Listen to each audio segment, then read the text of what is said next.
So let me remind you that trading is risky, not appropriate for everyone. Your past performance, good or bad, is not necessarily indicative of future results. Please stay small, stay humble, focus on the long term, and never risk money you cannot afford to lose.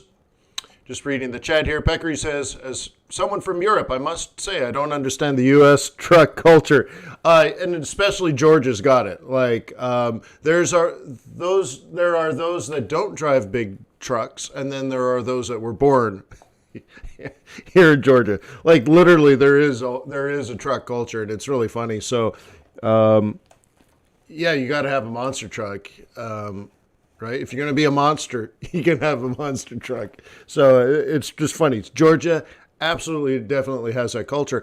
And if you go farther south, they have something called the Redneck Yacht Club, and that's more of a Florida thing. Right? And that's where, I don't know, a bunch of rednecks get together with their giant trucks. Redneck Yacht Club. There's no water. What they do is there's a giant field and they fill it full of mud. And people go out there with their trucks and just tear it all up. And usually there's drunk girls in the back with American flag bikini tops. It's pretty epic. I've never been to one, but I know they exist. And let me tell you, you go out there with your giant pickup trucks. There's no doubt about it. So, but then you go to North Georgia and they get the Jeep Wranglers, and that's where you get your $80,000 Jeep Wranglers with no doors on them. They go up and they do those things. They do mountain climbing. So Georgia's definitely got that culture. Okay. Anyways, interesting. So, hey, welcome to Forex.com. Oops, Forex.Today. Forex.Today. So, yeah, interesting stuff going on in the world. Jean-Guy says a mudfest. Yeah, I like the Redneck Yacht Club idea. I think it's a great name.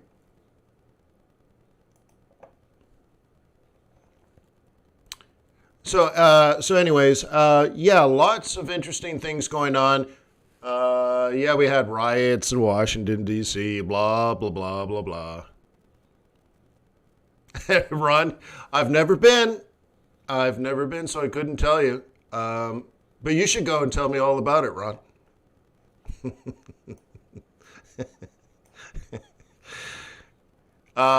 Yeah, so anyways, riots and some crazy woman got killed. Okay, just another day.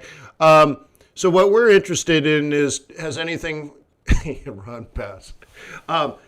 Is there, but anyways, Ron, a Ford Raptor's decent, right? I think. F-150 on steroids, good enough. Any thoughts on it turning blue? Look, I'm Canadian, so Georgia is now Democrat. Great. Whatever. Not my problem. But my problem is I need to make money every day. So one of the things that we called, right? Yeah, you're not a Ford guy? Yeah, I'm not a Chevy guy. I almost bought a Cadillac once. But I couldn't buy a Chevy. I don't know. And I'm not amazed with Ford. Like you get in it and you're like, oh, these are cheap. Ooh, right? But I just want a cheap truck. That's all. But anyways, yeah, so our job really as professionals is to say, okay, how are we going to make money? Yeah, Johnny, Toyota Tundra, there's that one in Tacoma, right? Tundra's the bigger one. I looked at them, but a little expensive for, I don't know, there's not many of them around here, so I have a chance for a summer or two to have a giant redneck trucks. Yeah, Toyota Tundra. Yeah, that's a beautiful truck. If I wanted to truly have a truck, I'd probably go that way. I want to be a redneck for a couple of summers, that's all. Denali, yeah, sure, they're nice. So anyways, let's get back. I got to make money. And so we talked about the differences of political decisions about economics, like income distribution. Okay? These are normal economic problems, and there are more than one solution, and there are variants of each of those solutions. And there are different expected outcomes. So that's all. I look at it from an economist's point of view, and then I have to look at it from a trader point of view. Okay, understanding the economics, how do I make money? And I explain the differences in the subcomponents of GDP based on political parties or expected policy changes by the stereotypes of parties. But we still don't know when and by how much and all this kind of stuff. So there's lots of uncertainty out there. Yeah. Hey, baby doll. Yeah, welcome to FX Bootcamp. Right on. Okay. Johnny's Raptors are priced way too high. Yeah, I'm not getting a new one, though. I'm just yard work. Right, towing stuff from Home Depot. Like, for example, Johnny, I want to rent a ditch digger, basically a giant chainsaw for the ground, right? But, you have to put it on a trailer and pull it. I'm like, I want to play with one of those things. I got stuff to do on the property. So I just need something to drag heavy equipment rentals around, right? I want to get a bobcat, bring a bobcat over the property. So I need a big truck. So how do we make money and all of that? So that's what it comes down to. So hopefully I can teach you how to do that through the free webinars. Thank you to Traders Way for being a sponsor. Okay. Also, I'm going to try to teach you through the paid education and training that we provide at FX Bootcamp. So either way, I'm going to try to get you through this and make intelligent decisions and stay away from the hyperbole, the radical political opinions and all that kind of stuff. And I know there are very interesting radical things going on in the world right now, especially yesterday where they had to close the Capitol. But nonetheless, we have to be focused, okay? And ready and open-minded and all that kind of stuff, right? Oh, yes. Thank you, Jim. Please go out and buy a webcam if your computer doesn't have a webcam. If you're a part of FX Bootcamp, go out and buy the $20 camera. Okay, it is a requirement.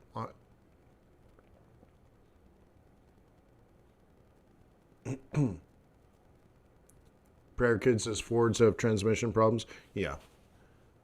There's always going to be something.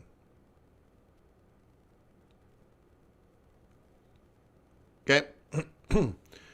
So, how do we make money? That's pretty simple, right? And so that's going to be the theme, I think, most of 2021, because sometimes what happens is you get a new party, and there's a new decision or maybe a policy change at the Fed, and we can say, okay, Gig Zeus, this means long-term trend.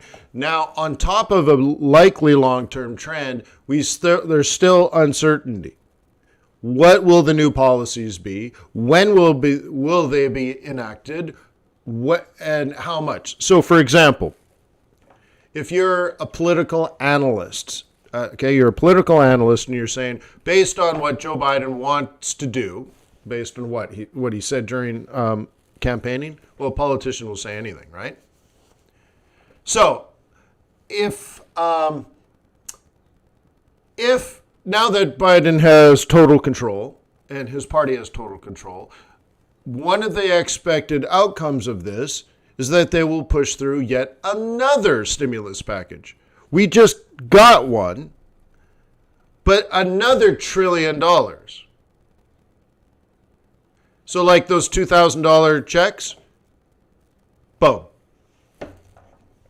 Okay? Those get sent out, for example. But when? And is it $2,000? Is it $1,000? Is it $4,000? Right? When does it hit the account? Okay? And then the next part is, how will they pay for it? If they borrow the money, there's a certain outcome. And I will trade based on that. If they don't borrow the money, but instead raise taxes on the rich and on businesses, then it'll create a different outcome. It changes how money flows within inside of GDP. Okay? And I will invest differently.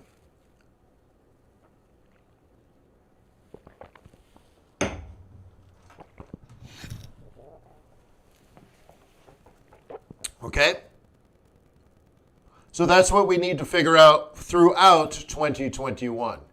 So unfortunately, I thought we would get a 2021 that would be fairly easy, meaning, you just wake up and sell the dollar and it'll be okay. That may not be the case this year. There might be some ups and downs and ebbs and flows.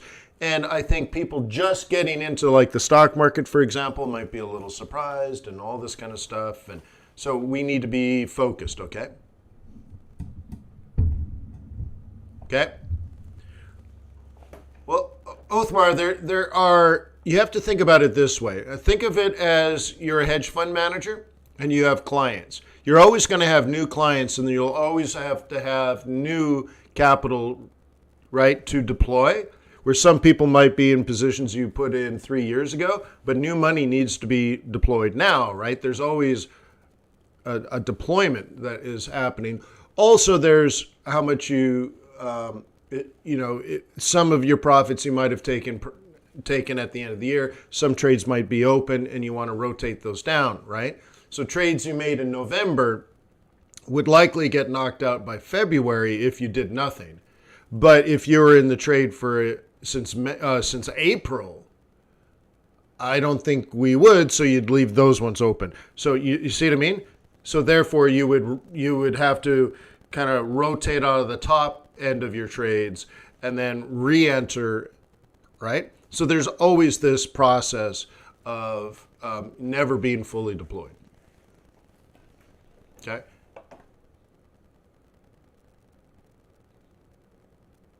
Okay. Anyways, cool.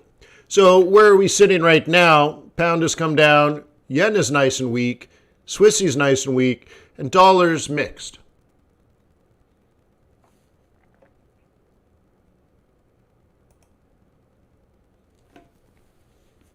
Okay. So let's start with, let's do commodities because I'm not sure if I did gold yesterday and someone did ask about it. All right. So anyways, we got this taken care of. Let me delete that. So we finally got our cut, which is, I did not expect that. I'm not sure how that happened, but this pushed everything up anyways. Yesterday, doesn't look like there were really any serious, interesting trades. There was some up, there was some down, so it's basically a wash. And if you were trading London, you might have sold this, but under the circumstances, you may not feel comfortable selling, which is fine. And right now, it's too elevated to buy.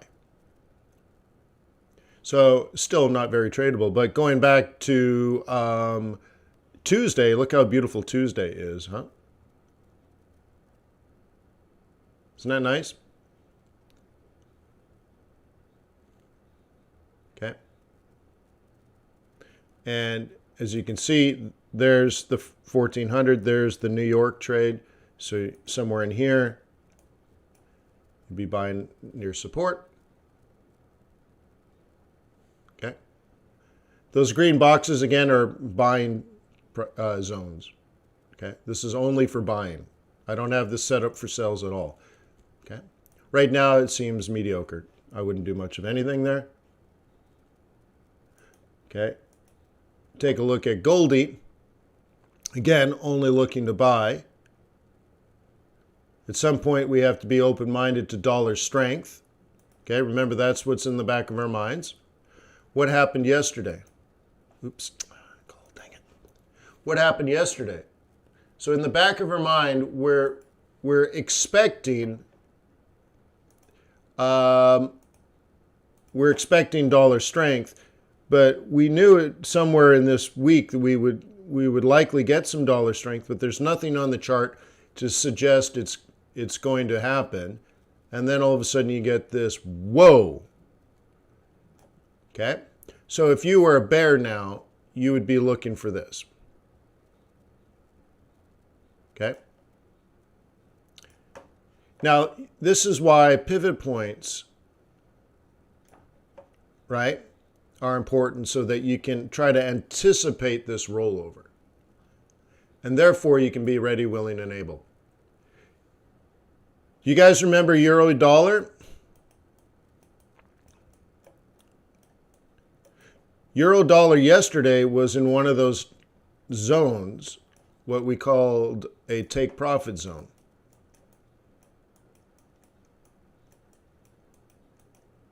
Okay, not a sell zone, but what we talked about yesterday with euro dollar is that you could counter trend trade it. You certainly can. I don't like to, but in this circumstance, we have an investment thesis or a trading idea that based on seasonality, somewhere early in this month, there should be a euro dollar drop. A significant one, but we don't know what that means. Is it 3%? Is it 13%?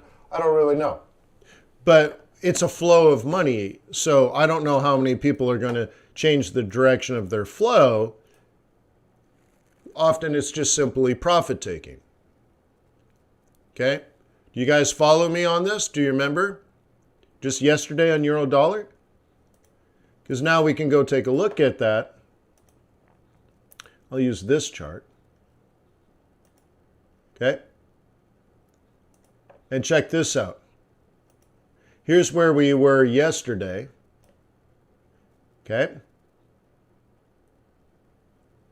And we're thinking sometime in this week, a significant drop in euro dollar, even though everything says up. Is that the beginning? Well, I said yesterday on like a 15-minute chart, we had a big bearish golfing candle. And I said, this could be it. This could be the top. This could be the move.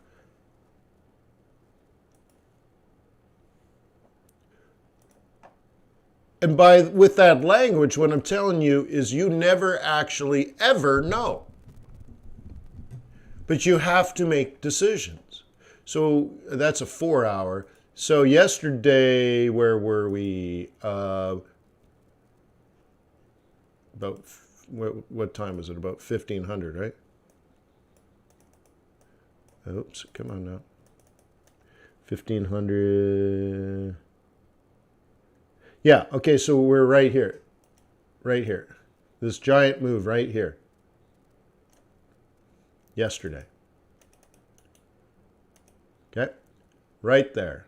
So let me turn this off, turn that off. Okay? We were right there, and I said, this could be it. This could be the top. This could be the move we're looking for.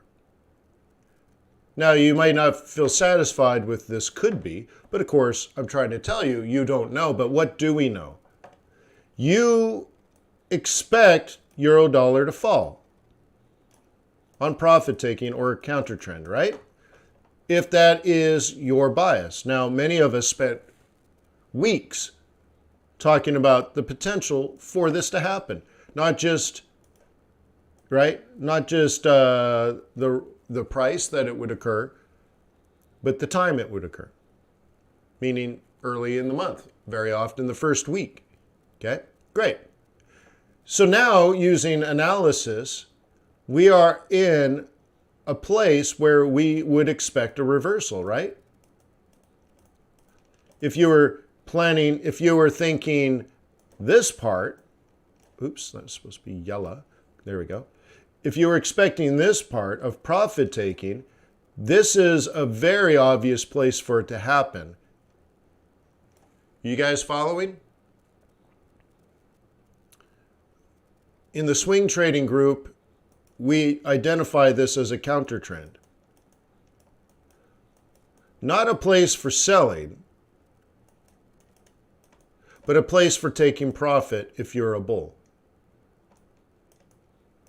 Okay, does that mean it's going to fall the rest of the week? I don't know. Does it mean it's going to fall for the rest of the month? I don't know. Does it mean it's going to fall for the rest of the year? I don't know. Okay, I don't know any more than you about what's going to happen in the future, but you have to put the pieces together. And if you had an opinion on this, then you can make a decision on how you want to play the scenario that we're in. Nothing says down, everything says up.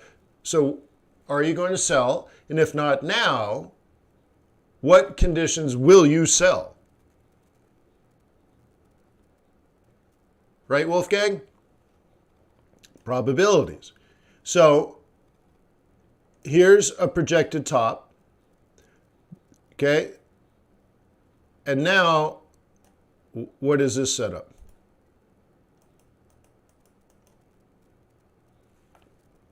Okay. Probably a head and shoulders. This might be one of the reasons why I drew a top for you. Okay. Also drew a bottom for you. Okay. What kind of trade is that? Well, now you're going to, if you're trading the top, okay, then the next part is hit the bottom, which is a range trade. So I don't know how to label this, a range trade. And then there would be, if it breaks out, then there's a breakout trade, which you then trade a role reversal, right? So you either trade it like a range, which means down to here, then up and then down, or you trade the breakout, which means down, back up to the role reversal and sell.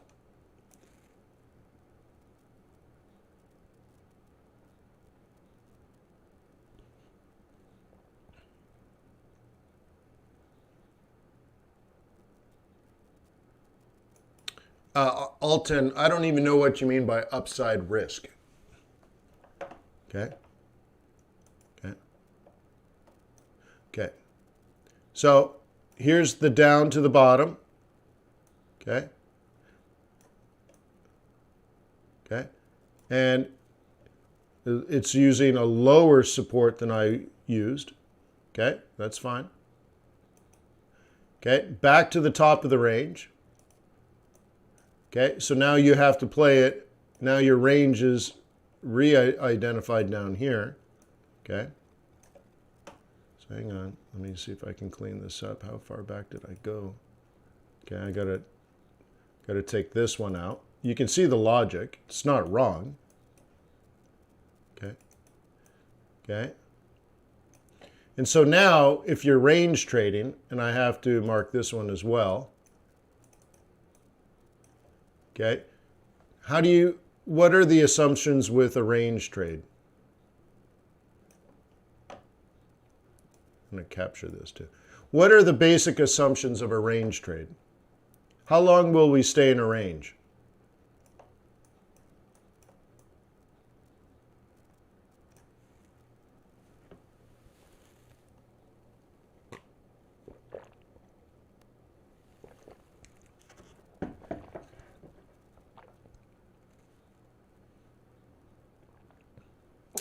Yeah, forever and ever and ever and ever and ever until it breaks. So here we are now. How do you want to play it? Okay. So I'd say you got a couple of choices here. If you're a bull on euro dollar, then you're supposed to buy it to the top of the range. If you're a bear on the dollar, okay, there are two things. Some sort of top, okay, in which you'd be a bear around here, for example, or watch this zone here, okay, because then it's a lower high type scenario, okay. That's one. I guess you can count that as two. Either, right, either you're a seller here or you're a seller here. Or for whatever reason, I'm just looking at this as price action, but there's a psych level, there's other things going on, maybe daily pivots, maybe weekly pivots, maybe monthly pivots, whatever. You're always looking for the reason. And then you confirm it as with like, I don't know, a 5-8 cross on a 15-minute chart or something, right? Or up here, you hit resistance, then a 5-8 cross like this, or a 5-8 cross like this, that takes you down, right? What's a third scenario if you're a bear? Remember, for a bullish scenario, there's only one. You're setting up some sort of buy very, very, very, very, very soon. Okay? You're probably looking for a double bottom at 2250-ish. Okay? So being a bull is easy. What's another trade for a bear?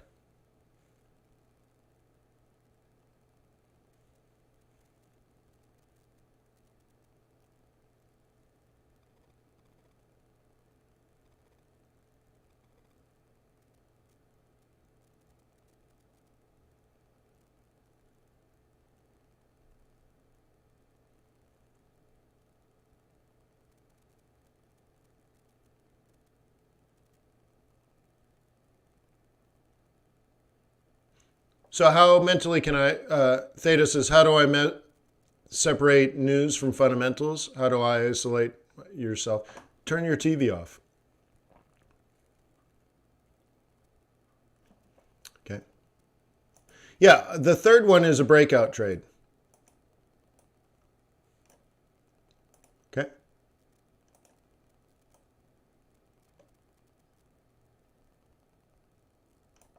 Okay. That's it.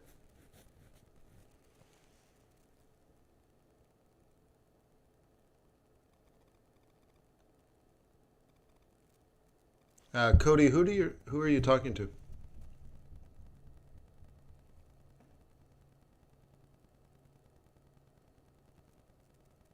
What fundamental event can change Euro USD to down? Oh, you mean what? Oh, Shabnam. Oh, sorry. What do you mean? Yeah, okay. So let me try to tackle what was. What fundamental event could change Euro USD to risk to down? Well, right now we are talking about down, but only for a short term, in my humble opinion. Okay, let's go back to the basics. Okay, I'm trying to deal with seasonality. This is fundamentals. This is set by the Fed monetary policy.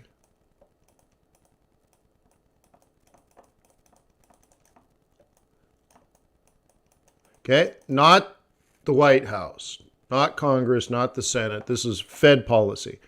Why do I care about Fed policy? The policies that they administer directly and indirectly affect the value of the US dollar. I buy and sell money, so it's the most important thing. What we're talking about now with the change of power in Washington, D.C., has to do with how money gets. They don't create money, so they either borrow money or they make money from revenues by increasing taxes, right? So it comes down to how they spend money. The Fed influences and creates money through the fractional banking system. The Treasury can print money. They create money. They print it. The Fed helps money be again, created's not the right word, but I'll just say it. Again, it's monetary policy. Okay, they don't print money. The government can print money, so the Treasury can print money and pay for stuff, but that's usually the downfall of everything. So now we're only talking about, fundamentally speaking, how the new administration will spend money and how they will pay for that spending. That's all. But the monetary policy is the monetary policy. So what would make euro dollar head down? Because what I'm saying with the Biden administration is I expect through all of 2021 to be selling the US dollar.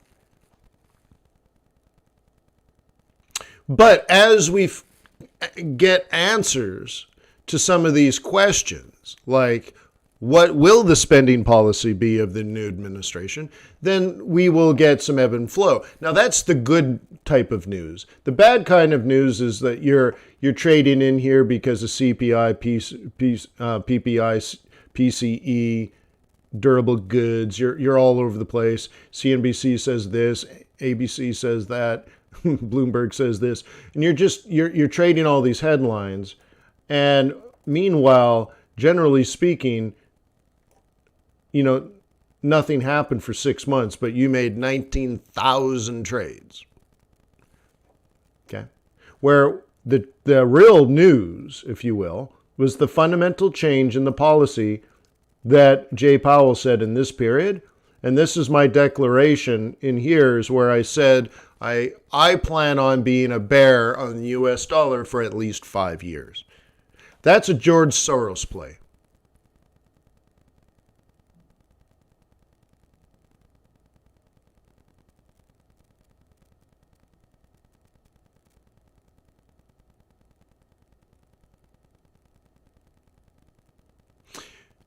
So Kumar says, Wayne, when you say selling the US dollar, don't you mean you expect the dollar to be weak? Yes, of course. And if US dollar is weak, wouldn't euro rise? Yes, exactly. That's why I say what the ECB is doing is almost pointless.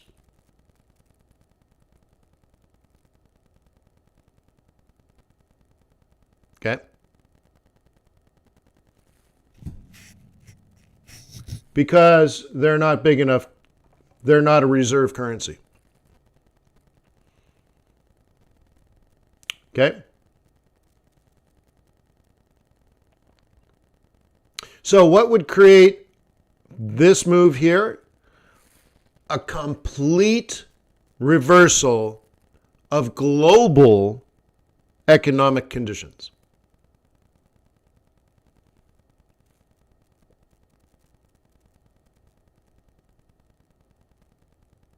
So Theta now says, yes, but USD now seems to not be attractive for many investors, blah, blah, blah, blah, blah, blah, blah. Well, yeah, that's why there's an ebb and flow. So if you are bullish on US dollar and I'm bearish, that's fine. Okay. You might be looking to buy US dollar now for the next few days or few weeks, maybe even a couple of months. Cool. By all means, go ahead. And if you do it right, you'll make money. Meanwhile, I'll still be on this other move, right? I'll still be looking at the market as generally wanting to be this way. And I will sit up ambushes, which is just a funny way of saying I will look at different opportunities for price. I'll look at price and say, would I want to buy it around 120? Would I buy it around 115? Would I buy it around 110? I start making these decisions because I've made an investment thesis based on central banking monetary policy. So that is easy. So I want to sell I want to sell US dollar. So I want to buy euro dollar. So now I just have to say, well, under what prices, right? At what price would I be interested in? And in what market conditions would I be interested in? So if we were in a move like this, like it's dropping hard and fast, I'd have to ask myself, why is it dropping hard and fast? Okay. The second thing is, at what price do I expect maybe a hard and fast move to stop? Also, at what time, seasonality-wise? Okay. And then really what I'm trying to understand is why is it dropping so much? Okay. See, I don't have fear. There's no FOMO for me because I understand there's a reason for everything. Forex is very, very, very logical. Trillions of dollars based on investment. Okay. There's a reason. Bitcoin, not so sure. Okay. I have nothing against Bitcoin. Okay. But there's a reason this is moving. Economies, entire countries are moving money around for a logical reason. Okay. So why would the dollar be so unbelievably strong? To reverse what we did over the course of months and months and months, why would it be so strong?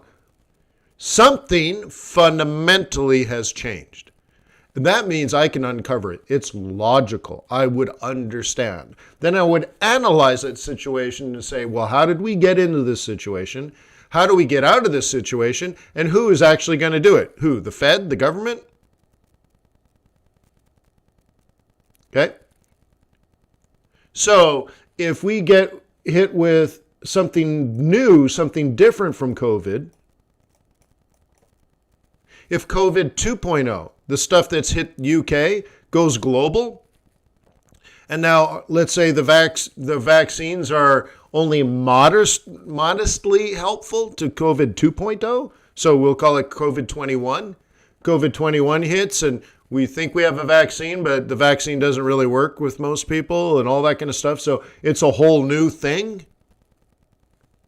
Yeah, that would happen. That would bring her down.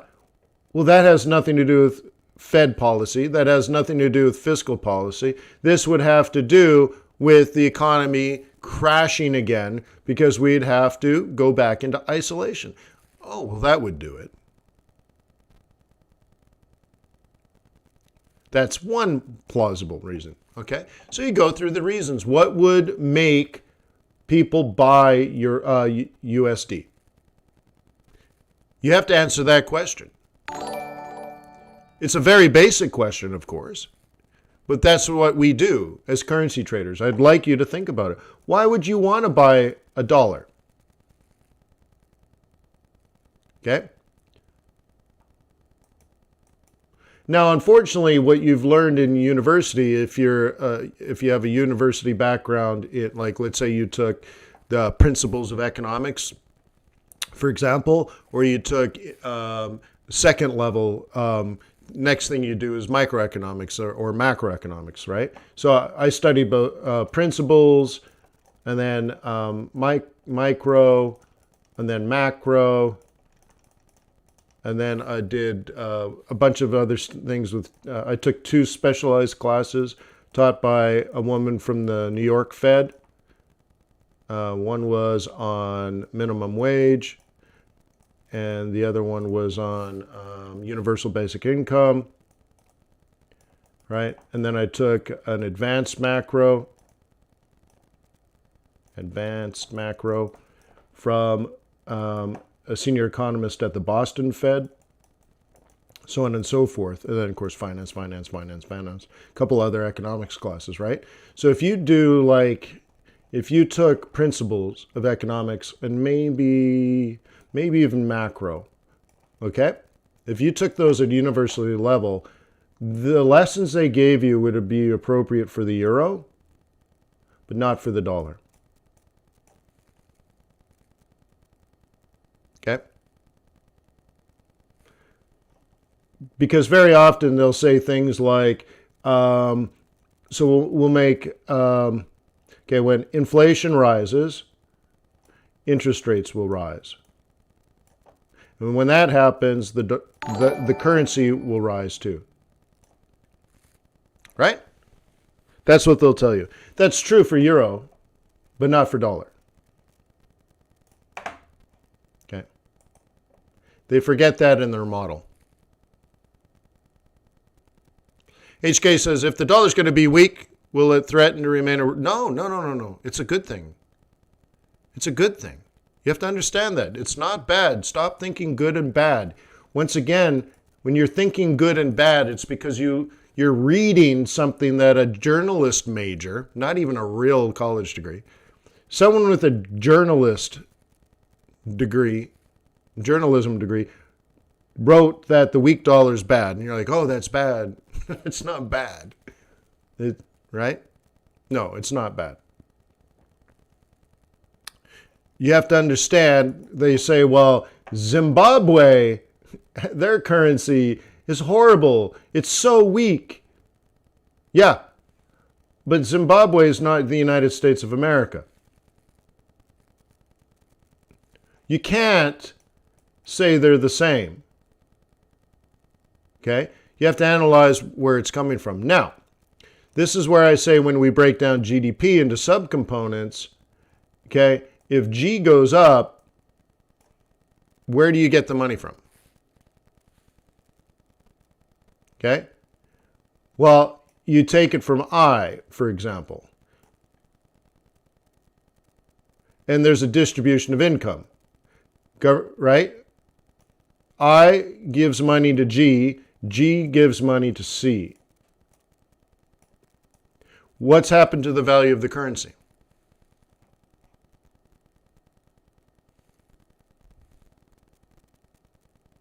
C gives money to M.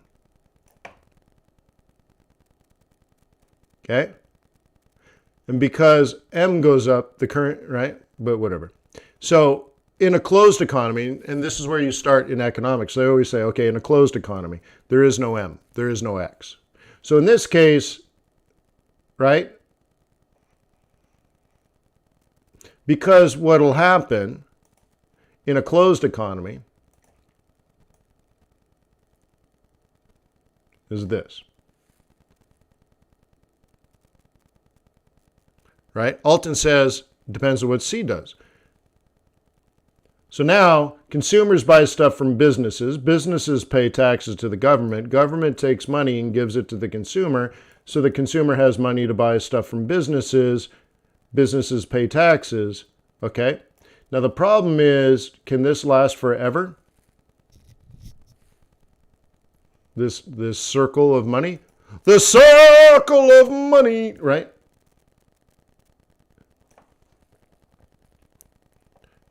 Will this cycle last forever?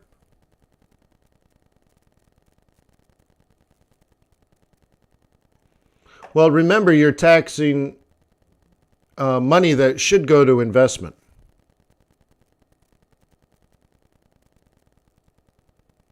No, theta, it's a reserve currency.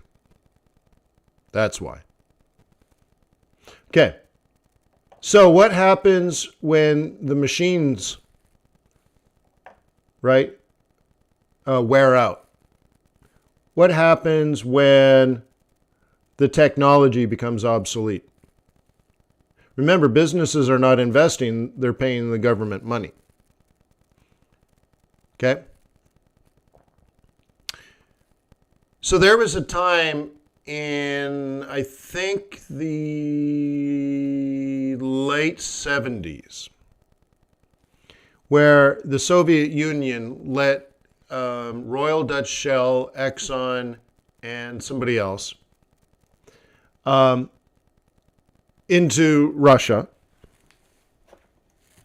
because their oil production was falling. And they needed the oil to live. This was back when their borders were closed. So they had a model like this because the Soviet Union was not trading with the outside world. It was they had no exports and no imports. Now, they did export oil, however, and lots of it illegally, or to China and to whoever else needed it, North Korea, whatever, right? Cuba. But so Russia, so we'll say this was USSR, the Soviet Union. This is their economy, and right, and they lived on oil. Oil generated everything, right? Now, they got to a point where productivity fell to nearly zero.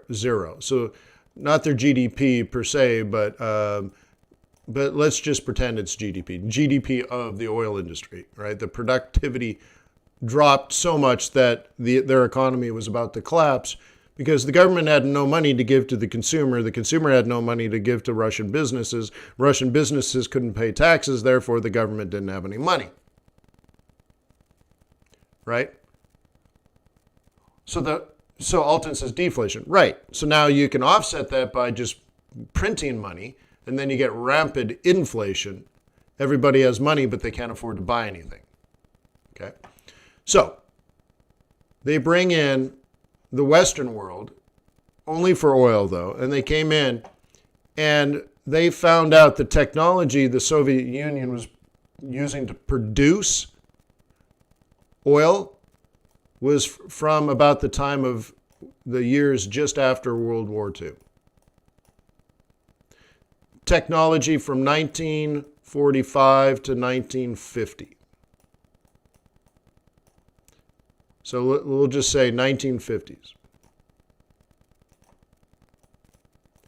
This economic model we're talking about killed no business investment whatsoever. So that by the time the 80s showed up, their oil producing technology was already 30 years old.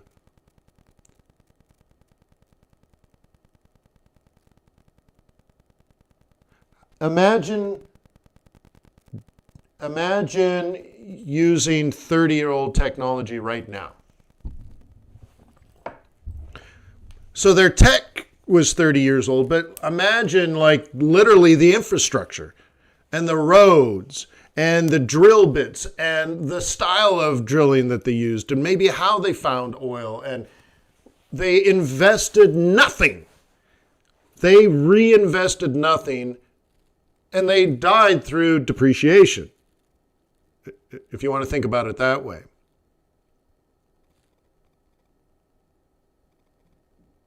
Yeah, I've been to Eastern world, and yeah, there's still a lot of that.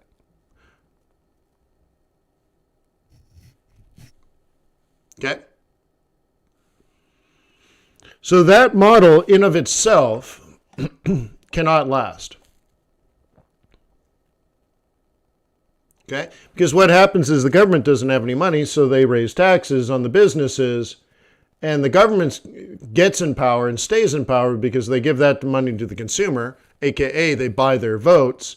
So now the consumers are happy, but eventually all the businesses die.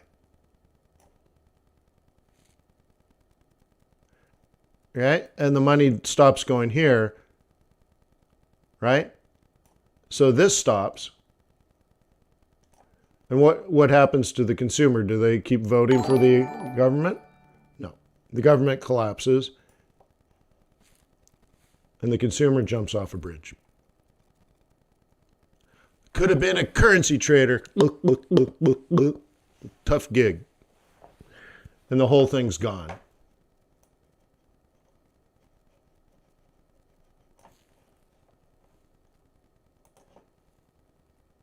Okay? So you got to be careful, you got to be careful, you got to be careful.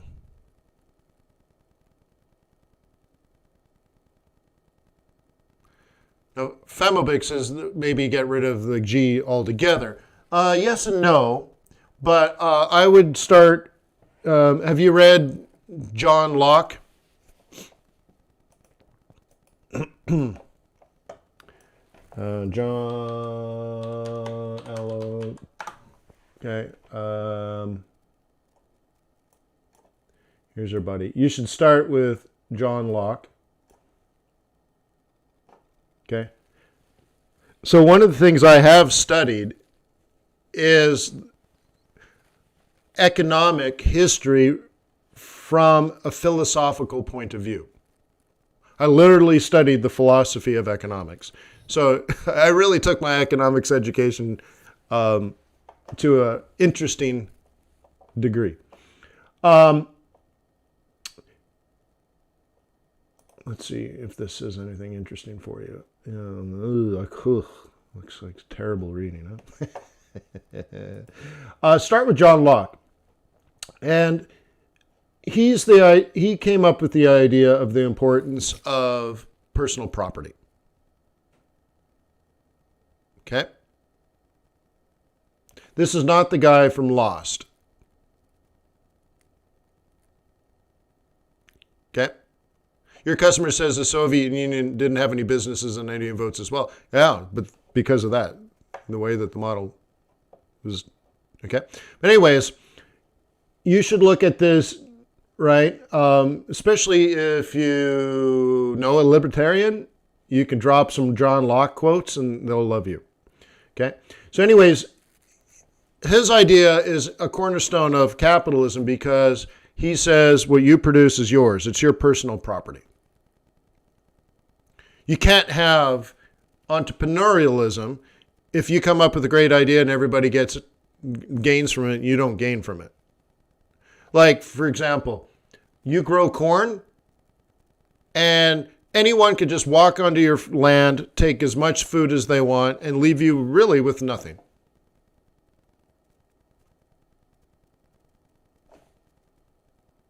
Well, you can't have that, right? So there must be some sort of rule, okay? And so John Locke was a big proponent of personal property. Now, the next thing is, well, what happens if you have lots and lots and lots of corn and your neighbor has lots and lots and lots of apples? That's the next question, okay? Okay, so there's that. Like, do you have a moral obligation to trade apples for corn? Is there a moral obligation? Or what if you just are happy with corn and your neighbor desperately needs corn? Or people are dying and they're starving. Do you have a moral obligation to give them your excess corn? What do you do with the excess corn? Just let it rot? Well, he says, well, I should be able to do whatever the hell I want with it. It's mine. Okay? So then you have to go, who would be the next one on this one? I'd have to think about it. The moral idea of the moral idea of capitalism and shared personal property, not shared, but like, is there a moral obligation if you have excess to then trade or sell? Okay. But anyways, he said in this case, a government ruins everything, but a small government that protects my personal property would be worth paying for. Okay. A rookie trader says capitalism mostly benefits the rich. That is not true at all. All right. So I think before you start making statements like that, why don't you go spend 5 years getting an economics degree and you'll find out that that's nonsense. Absolute total nonsense. Okay. All right. Right. Capitalism raises the standard of living for absolutely everybody. Absolutely everybody. Okay. So John Locke says you can have a small government as long as it's there to protect me. So if someone comes on my land and takes my stuff, the government will arrest them and give me my property back. Okay? So that's where I would start I forget now who made the comment, but that's where you would start with, you'll find out in history we've tried having no government, it doesn't work. So then John Locke would be the next one, like, okay, if you had a government, to what limit would it have? And then the next step, and I can't think, I'd have to look at it. It's Locke and another guy you just immediately think of, not Smith, Hobbes. There you go, Hobbes. So now, and then Rousseau, oh my God.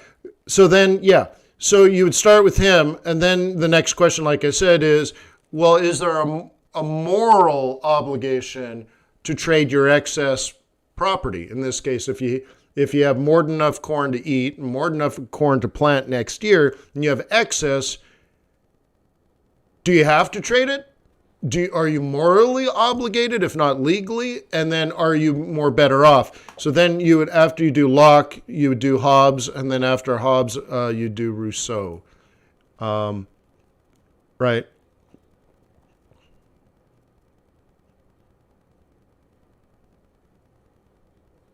Okay.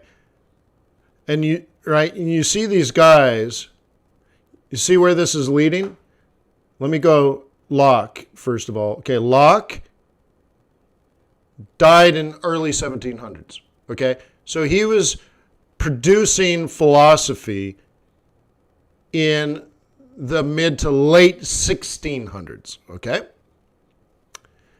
then we get to Hobbes. Okay, the same time. So Hobbes and Locke were sort of fighting for the same thing from different points of view. So yes, you'd read Leviathan, for example, which I've read parts of it. Okay, so they were going back and forth, arguing over private property, the level of government that is most appropriate, right? Because they were sort of anti-king, so you don't want to elect a president of the United States or a prime minister and just make them another king. So what level of government is appropriate to get the most productivity, right? And then if you go back, then the next part, I'm just putting this in pieces, right? Then you read Rousseau. Okay, Rousseau now is the next generation. Okay, so he would have read Locke and Hobbes and then in university, right? And so by the mid 1700s now, so 100 years later, he says, well, I can add to some of this. Okay? Because he went through like the French Revolution, for example.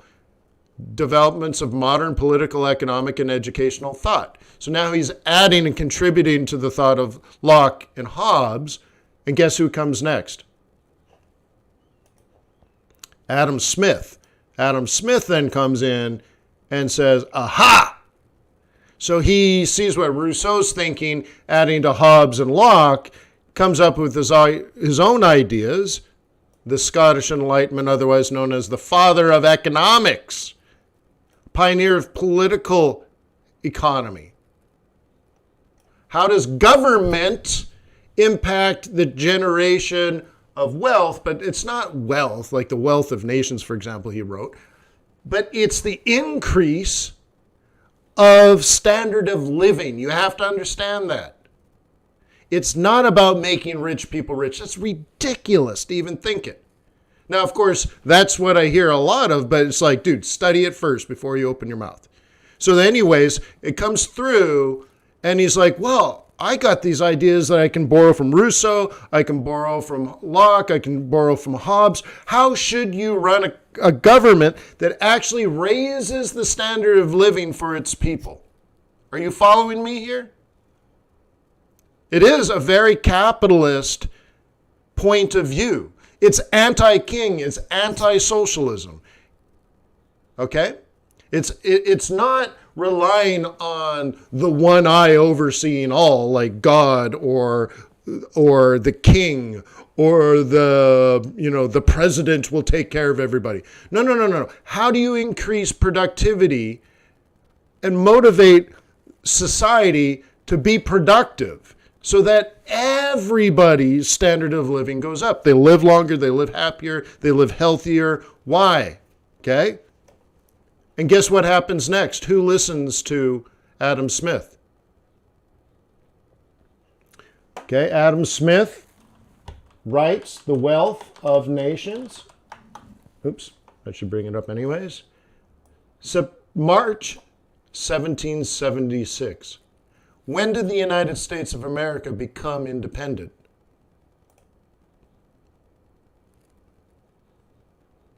When did the United States become independent from the King of England?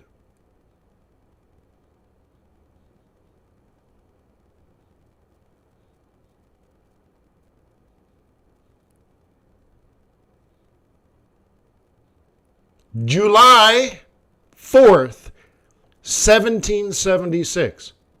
And when the founding fathers got together to create the Declaration of Independence and the Constitution of the United States, guaranteeing things like your life and your liberty and your personal property, right? What's the wording? The pursuit of happiness, right? Where did they get the idea? They read The Wealth of Nations and literally sat down and wrote the Constitution of the United States. But this goes back all the way to Locke, where they're like, you have personal rights, you have personal property, and the government will protect you. Okay? So if you were going to read,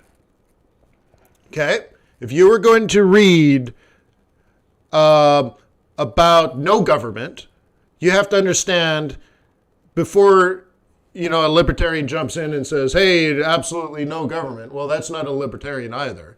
You have to understand how libertarian thoughts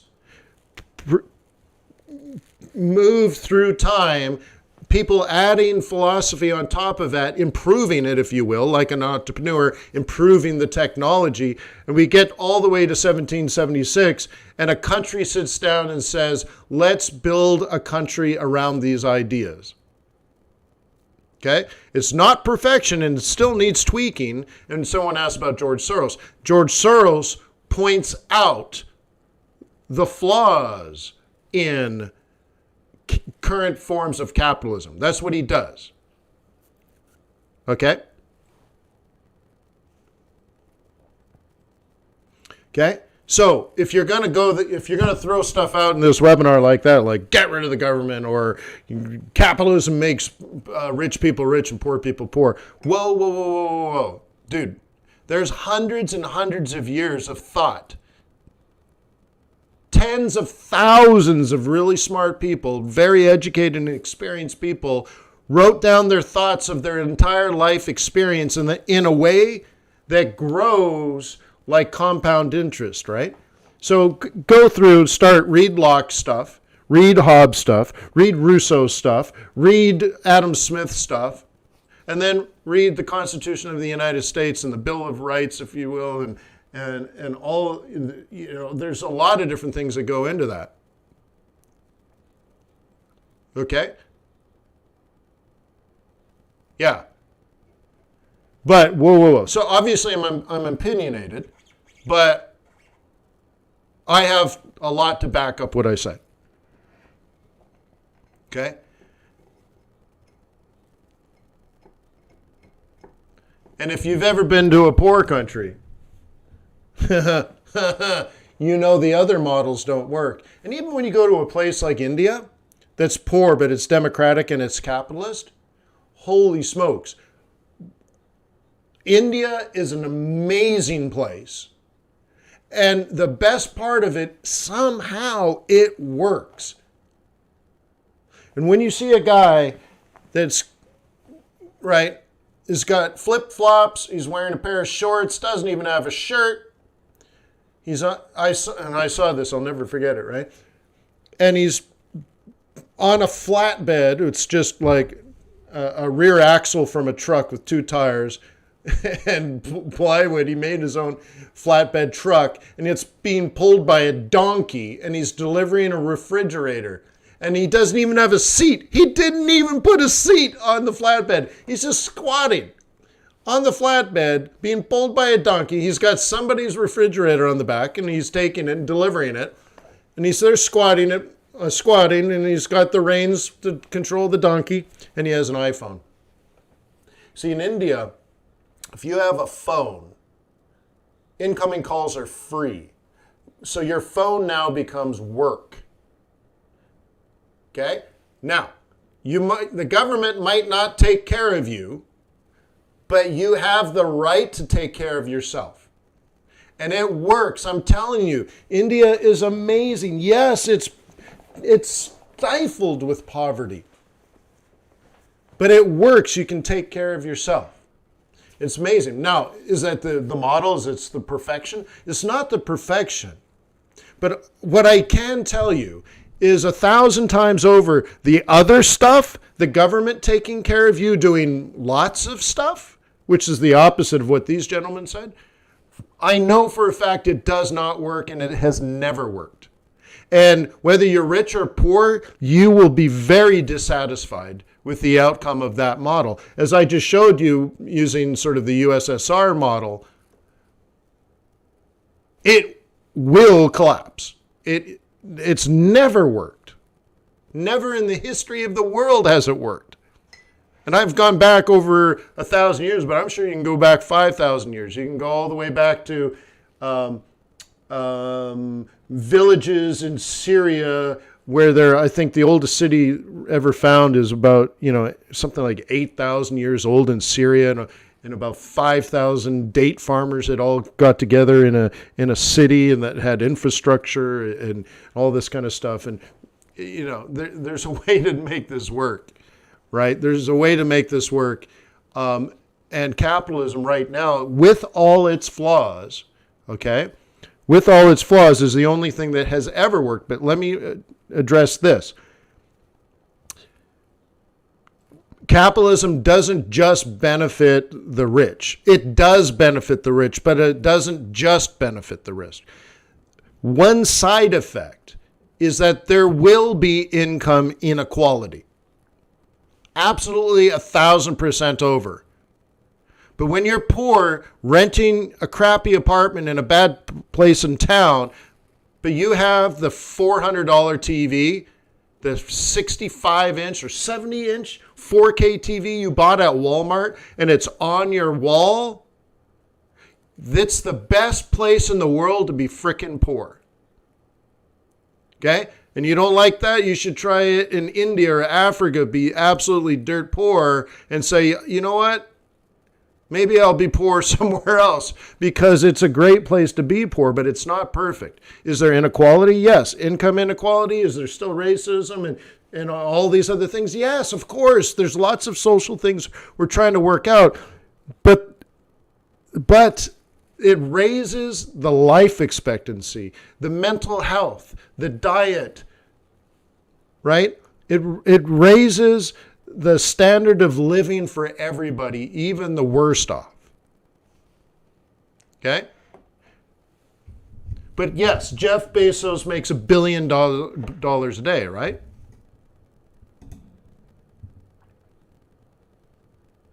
Right? So you have to have some form of government, but you don't want too much government. Right? Yeah, so Canada and the UK, they use more of a socialist capitalist model. And, well, there are consequences to that. It's not right or wrong. Okay? We talked about it yesterday, so I don't need to do it again. It's just a different form of distribution of income. No matter what model you pick, there's a distribution of income.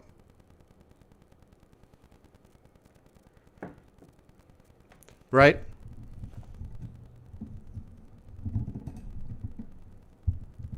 Okay? But there are truth. There's truth. Where in America, we got hit by COVID-19, but since there, the stock market's doubled. Okay, great. So everybody that has money invested in the stock market has made very significant money. In the last 10 years, you probably have doubled your money or more. Okay, great. Only half of America has money invested in the stock market. Now, if you have a decent education, you have a decent job, if it's a decent job at a decent company, they provide you with benefits, things like retirement accounts, you invest money into your 401k, great. Are you required to put money into your 401k? No. Are you required to max out the amount of money you put in your 401k? No. But of course, right? Of course, you should. Oh my God, like if you don't, you just have no idea about money, right? But you totally can. Now, what about the other half of America that doesn't have money in the stock market? Did their money double in 10 years? No. How about this?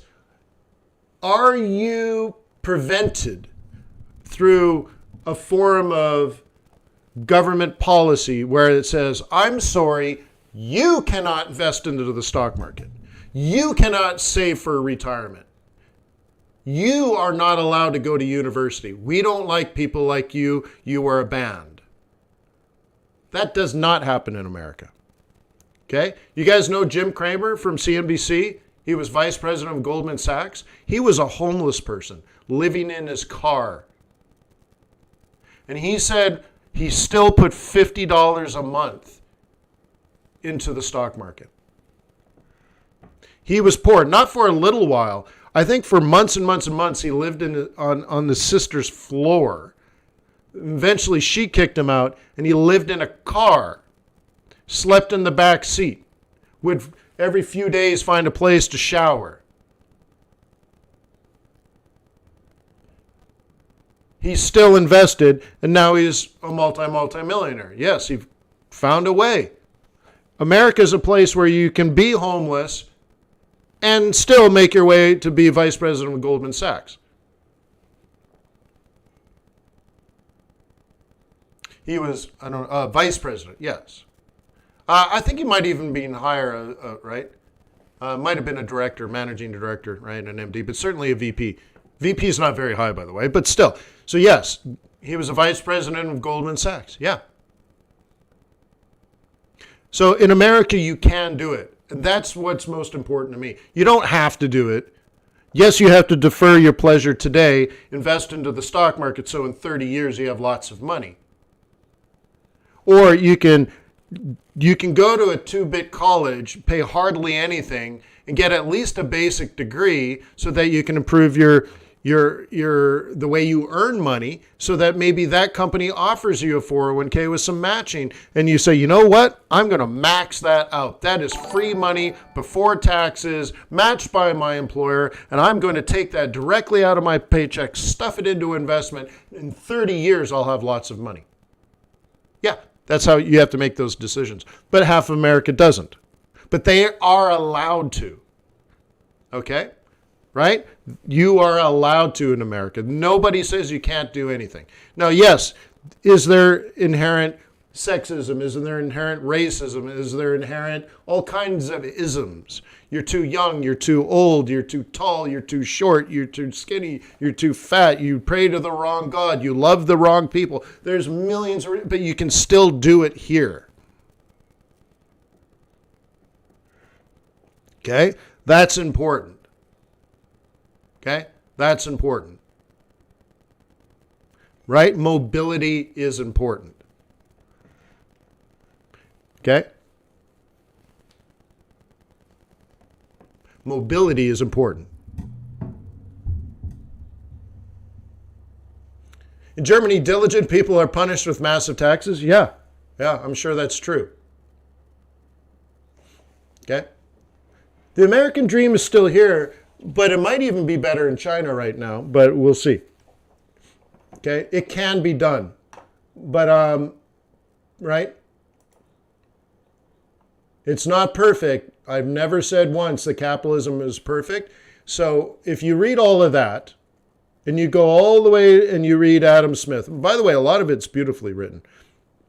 Beautiful old English, John Locke stuff. You move after you do that, then go read George Soros. Read some of his books. Because he also will tell you capitalism and democracy even are flawed. That's right, Maida. The poor are not poor because of capitalism. But with capitalism, the poor can become less poor and even wealthy and powerful.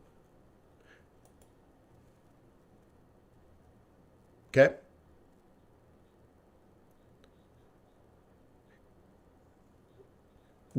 In a capitalist society, discrimination is allowed. No, it's not, by the way. And that is a good thing. No, that is wrong. No, it's totally wrong. You're very wrong on that one. If you've ever worked in the finance industry, is a great example. There are so many levels of protection, not just for what was your wording? Discrimination. There's so many disclaimers just for protecting people from financial mistakes, financial loss, financial fraud, financial misdoing. There's so much of that. But also in any American corporation, okay, there is high levels of focus and management based on directly attacking discrimination. Right? So for you to say that discrimination is allowed in the United States, no, you don't know. Apparently you haven't worked for a major corporation in the United States before. You're so unbelievably wrong. Right? Now, does it still happen? It still happens. But it's not like it's allowed or tolerated. Oh my God. Pins and needles. Everyone's on pins and needles. So it's extremely the other way. Okay? Okay, Wang?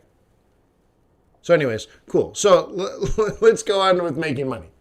This is great. We should be sitting at a bar having a few cocktails. But just be careful before you guys start throwing things out. Right? Make sure you just be careful.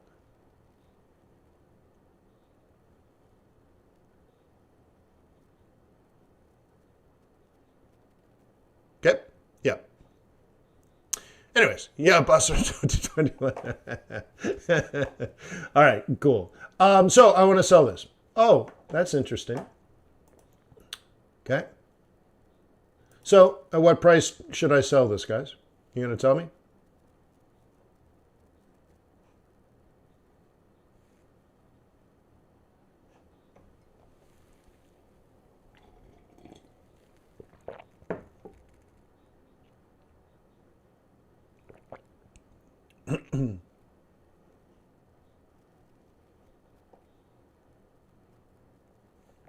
Okay.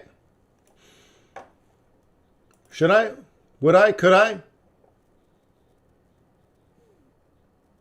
Yeah. Well, that's it. So now you have to decide. Is that what you want to do? I would have to mark that as well. Okay.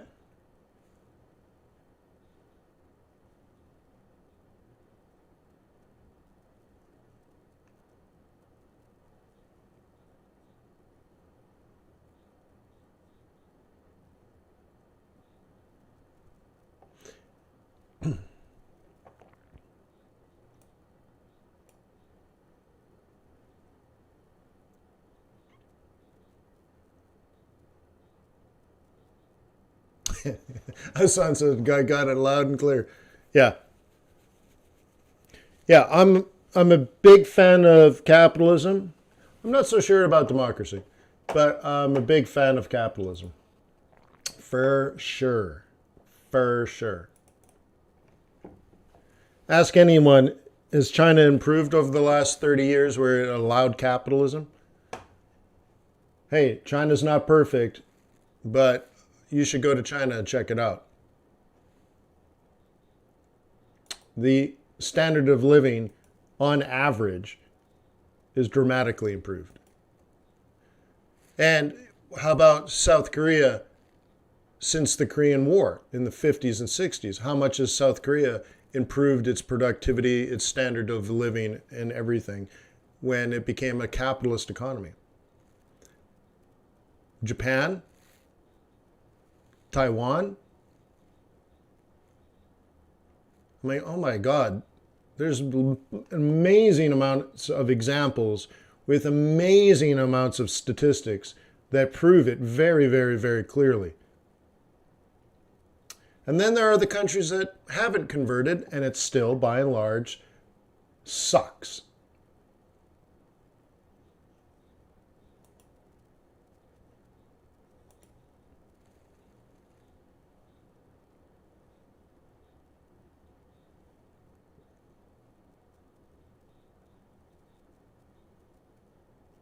Okay. USD Kitty Cat, one of the theories we had a couple of weeks ago was up. Okay. OPEC was a threat to that plan, and we're through that. It's just amazing, though. I guess Saudi Arabia cut, but everyone else is going to cheat. Yeah, Scandinavian countries have done very well for themselves. Is it as direct, though, of a, going from not capitalist to capitalist? No, probably not, but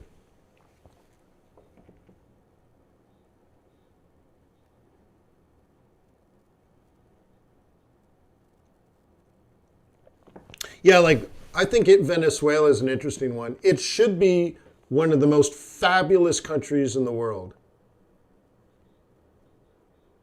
It should be.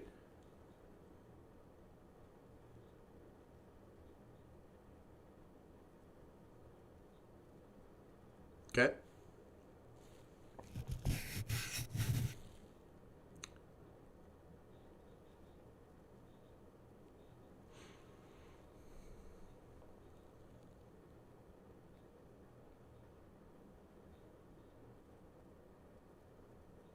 Stack your butt. Right? So anyways, so we'll see with that one. That one I have to admit I'm not sure because it didn't fit in my plan. So I need some time to reevaluate that market. Okay.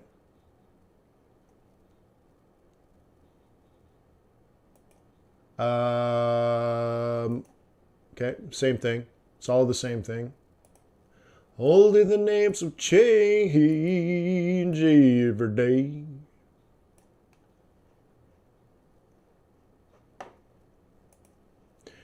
Faded away.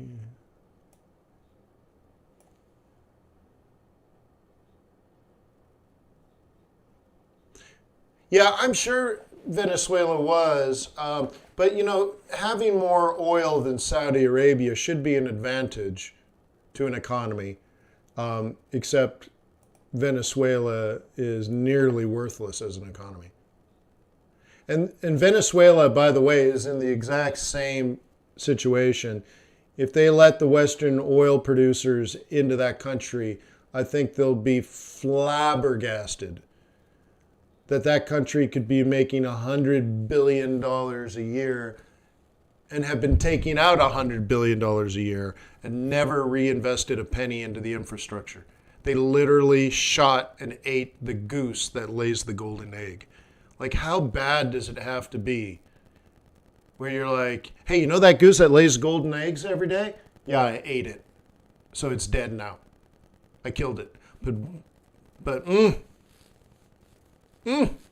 that was a good goose.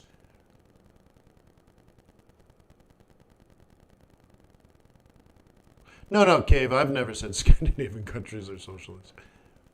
No, I've been to, Sweden, Norway, Denmark, and Finland. I guess that's probably all of them, huh?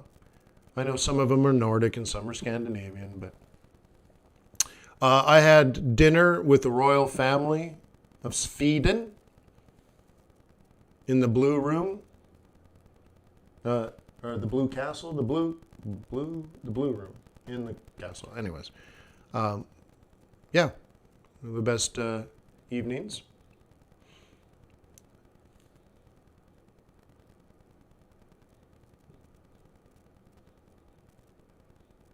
And it's little known, but there is actually a small room in the castle called the Gold Room. And literally they have gold on the walls. The walls are made of gold.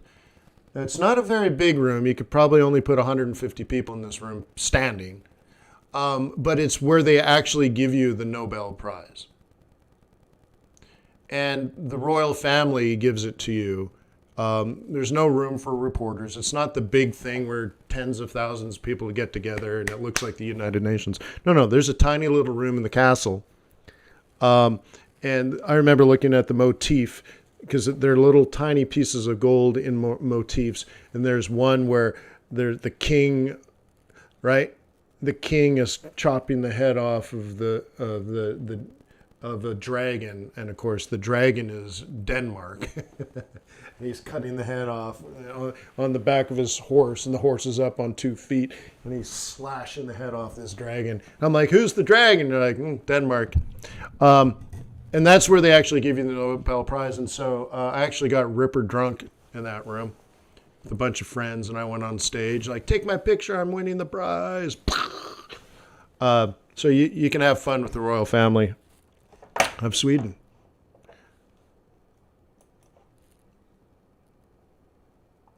But I would not call them socialist. All right. So let's move on and do some yennies.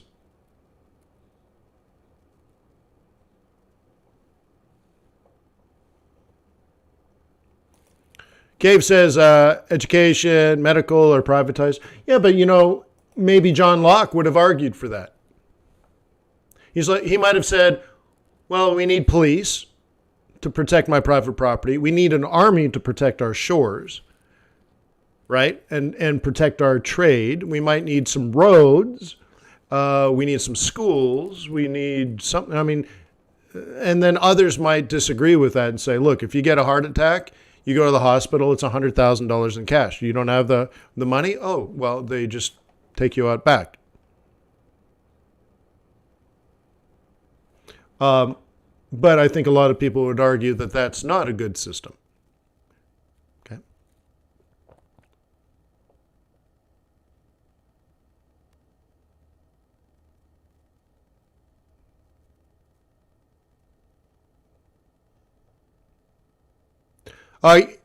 Yes, Jamie or Jaime. Yeah, Aussie and Kiwi.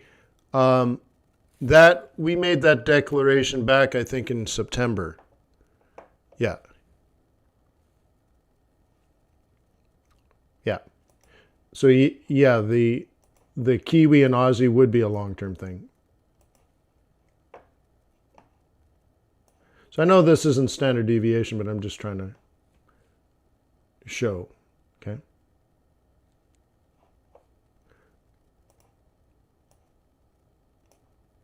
So there's different ways to make this decision. It looks like maybe up and then down next week. So we're playing around with the 80 psych level. So I don't know if you want to trade on the 80 psych level or have it come back to 79.5 before you buy it. The other way of doing it is kick it off to 21. So remember, that's lagging though, isn't it? So you got to go indicator, custom, zero lag moving average, 21, pop it there. And I got to move this over 4, I think. Shift it over 4. Shift it over here, baby pop. Yeah, there we go. So you might be buying it soon, right? As a future 4-hour 21. I don't like 4 because it's non-fib, so we'll make it 5. And should be a little fatter, right? Okay. So you're trying to kick it off the future. So what it's telling you is this was a touch on when you make it 4, right? Let's go back to 4. What it's saying is if you want to buy it off the 21 EMA, we're touching the EMA, 21 EMA now. Or another way of saying it is, if you want to buy it off this 21 EMA, in 16 hours, this 21 EMA, assuming the continuation of trend, will be touching this price now. Okay. This is in metatraders.com in the complete kit. So many of you guys have the zero lag. Okay. So you see what I'm saying? In 16 hours, assuming that this continues up, in 16 hours, what is the math doing? Well, the math is going to pull this way because it's moving up, but also this way, right? Up, so up and to the right. So it's thinking forward for you. So therefore, the future doesn't look like this. The future looks like this. Because there's an upward component. It's being pulled up. If there's more green candles than red, then it's pulling an up and to the right, up and to the right. So you might want to look at it as increments. Okay, up, right, and then to the right and up, and then to the right and up, and to the right and up. Meanwhile, these are still moving up this way. And there's a lagging component because we're going back 21. So what it's doing is actually it has to move this up, and this up, and this up, okay? Meanwhile, it's adding too, right? And then as it's adding, it's pulling everything else up, up, up, up. So in 16 hours from now, everything will be redrawn, and this will be up a little, and this will be up a lot, because it's exponential, not simple. So in 16 hours, this moving average will look like this. Okay? Because you're not aiming here. Okay, you're shooting at a moving target. So you're aiming here, right? So a way to use that is you say, this is plan A. Now, that's not the only way, of course. That's just a moving average. So the other things I like to build upon that. Where are the Fibonacci retracements? Where's the role reversal? Okay, and I'm like, oh my God, the role reversal is on the 50% retracement. That's pretty sweet. Okay. So you're like, that's got to be important. And it's trending up, so we're fine with that.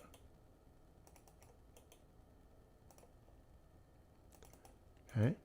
Am I making decisions now because of the 55? No, so I don't need to be in that. Okay. And if I'm no longer making decisions on the lagging EMA, okay, so now I just got this, the leading indicator, and the 5/8, which is a trigger for me. I wouldn't use a 5/8 on a 4-hour. You could, of course, but I wouldn't. And now what? And then we look forward to maybe next week, and you're like, oh my God, this could be very, very, very important, this level. So I would put that down as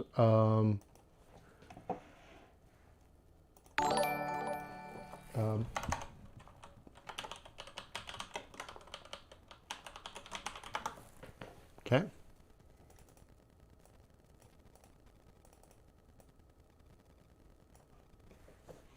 Okay, that's a potential. I have this marked out though, and check that out. This is interesting. Okay.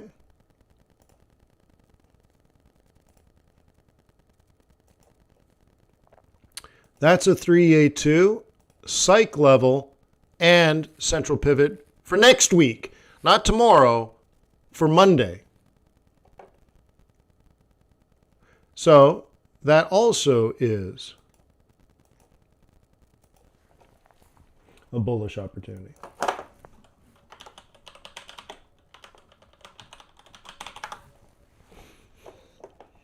Okay. Are you planning this way, guys?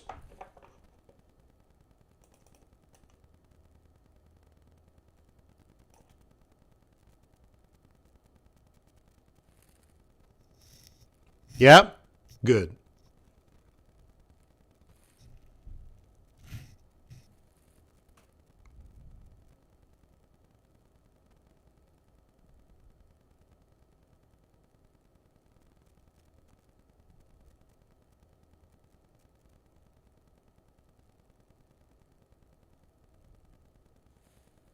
Well, theta, we're not talking fundamentals anymore. We're talking technicals. Okay? And what we're talking about is, where would a bull buy?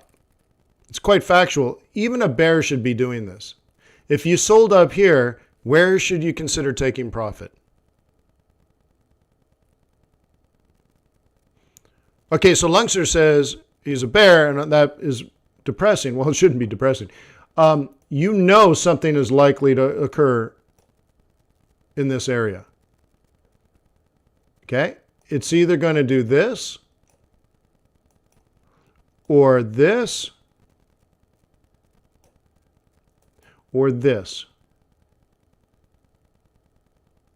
All of which are threats to you. Okay? And this is exactly why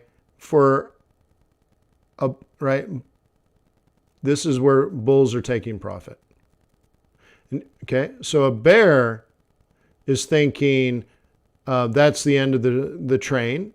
So we drop back below 80, back up to 80, and then you're going to sell it, right?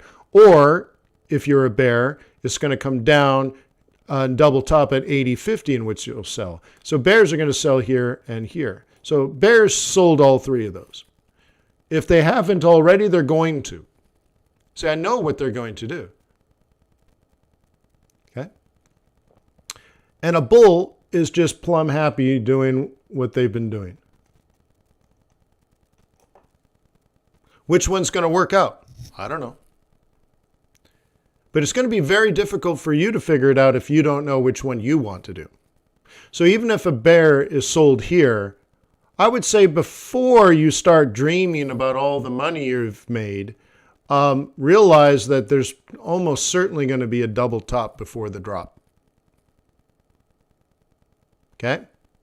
So this one, let's go to opportunity A. This one I would consider it a scalp, or, depending on the time frame, a day trade. Okay? Now, of course, it could come straight down to here. Okay, great, but I can't plan for that. That's not probable. So in the first phase of this bearish setup, I would take it as basically a scalper, counter trend, stop hunting scenario. Okay? Well, it's still going to do its thing, Famobix. It's still going to trade the way that the markets trade. I'm teaching you how to anticipate what the market's going to do before it does it. Okay? So I would, if I were me, a bear, I would recognize this is still very bullish. So there's no way you should be betting that we're coming down here now. But can you take this trade south? Oh, for sure. But it's just a day trade. Yeah, you pick up 50 or 100 pips. Yeah, right on. Good for you. Well played, so. But over here, this is a swing. So like if I made 50 pips on this, I'm happy. This one, I should have at least 200 pips. I expect 400% more money. Okay? Remember, the big difference in your trading career is not being righter or being able to outsmart the market. Most of your massive change in profitability is coming from knowing which trade is worth 50 pips and which one is worth 200 pips. Knowing when to hold them and when to fold them. Okay? That's the first step if you're already profitable. If you're not already profitable, if you're losing as a trader, then the number one most important thing is to stop your bleeding. But once you're a pretty okay trader and you're generally profitable, you will likely make, like I said, 200, 300, 400% more money. Not because you trade more, but knowing which ones are worth 50 pips and which ones are worth 200 and actually making the 200. Or is it worth 300? Or is it worth 500? Okay? Right, I showed you back in November, I had multiple trades over 500 pips. And we fully planned for it all in advance and talked about it till I'm blue in the face. And I'm like, I'm not getting out. I don't care how many pips I make. I'm not getting out until it's the right time. So how did I know? Why? I could have taken 50 pips on those 500 pip trades. I could have been tickled pink. Look, I made over 300 pips in November. Right? If I showed you that I made 250 pips profit in November, you're like, oh, okay. You know, that's pretty good for some gurus. But I'm not interested in pretty good. So right? So instead, the same trades, but it was 2,500 pips. Many of you got your first 5,000 pip months. 5,000 pip months. Much more than a guru. So the idea now is, are you pushing yourself in a direction where you can anticipate which ones are worth 50 and which ones are worth 200 or more? Not trading more, not outsmarting the market, not not even moving the market. Just knowing which one's a day trade, which one's a swing trade, which one's a position trade. Ultimately, every trade looks the same. I pull the trigger on a 5-minute chart. I jam a stop 30, 40, 50, 100 pips away, depending on the scenario. And then I'm done. Just like that. Every trade looks the same when I pull the trigger. So when I pull the trigger, it's always the same methodology, the same way. I'm selling at resistance. I'm buying at support. So the biggest thing, my greatest skill, is knowing how to do nothing.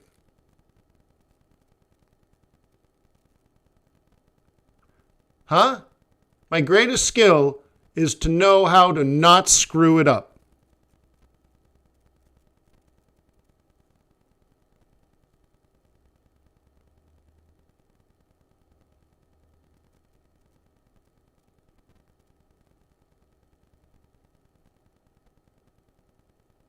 Okay?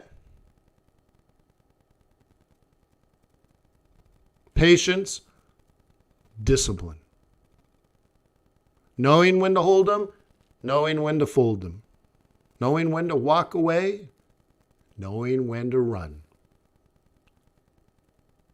Confucius. Yeah, you could look that up.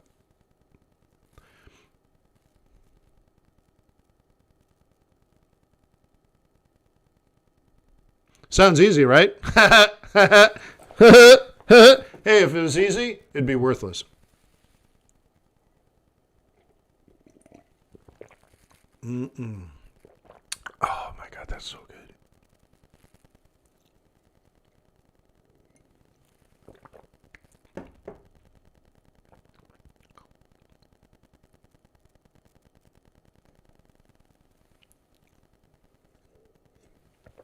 Giga sounds like a giant distraction. You should just know why the market's moving. What am I drinking? It's Bullet coffee. It's got animal collagen, and it's got, 8CT octane brain fuel. 65% of my daily intake of saturated fat. And then, of course, ginormous amounts of caffeine. Cool.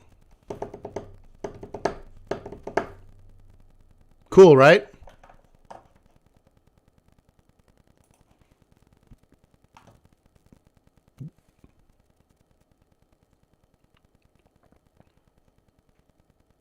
So, a week ago, or maybe, I guess it was a week ago, when we were about here, and then Sunday when I did a special event for my live trading group, we said we're expecting down, okay, either here or here. That's all we know. And it's either going to work out or it ain't.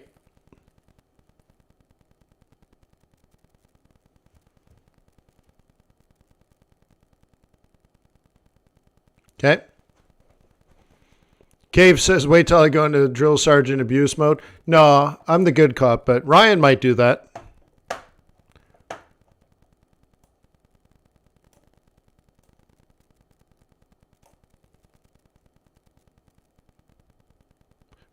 But remember, your drill sergeant isn't supposed to be your friend, your mentor, and your confidant. Your drill sergeant is supposed to keep you alive. So I know several people that have gone through the military track. And I know one guy, he said his drill sergeant was absolutely frightening. Absolutely frightening. Apparently he was one of the guys during Black Hawk Down, like in real life. And yeah, he said he was good. Very, very good. And he was absolutely frightening. He would stir your soul. You would do anything to keep this guy happy. If he asked you to do the impossible, you're like, I'm just going to do it. Because it's better than his wrath.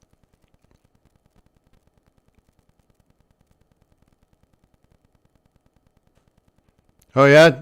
Jim still remembers his drill instructor, drill sergeant? Yeah.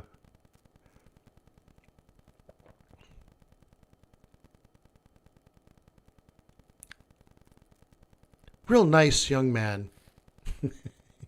The nicest Marine I ever met.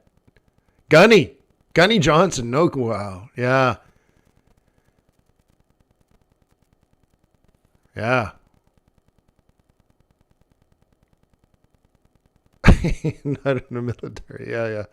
Gunny Johnson. That's a perfect name, huh? Yeah, that's all. Yeah, Daniel's like, yeah, they could be hard to forget. Yeah, for sure.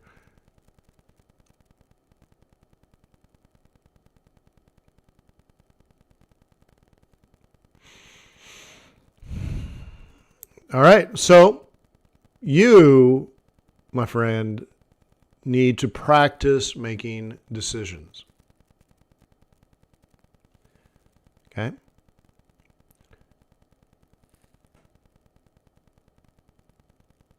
You get it? You need to be making decisions here. Is there going to be seasonality? I don't know. Is this going to go up from here or down from here? I don't know. I don't know.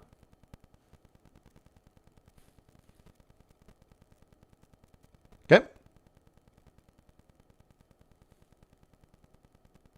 So what are you going to do?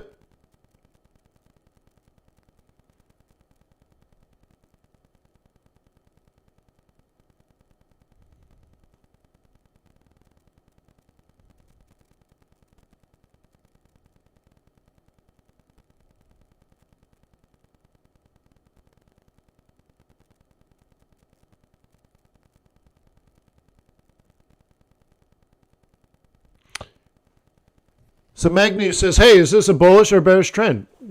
Well, that should be the easiest thing ever. Right? I mean, that's such an easy question. Is that bullish or bearish? No, there isn't anything written about seasonality that I know of.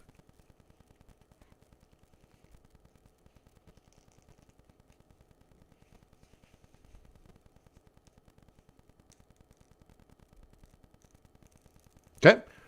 So the question here is this an uptrend or a downtrend?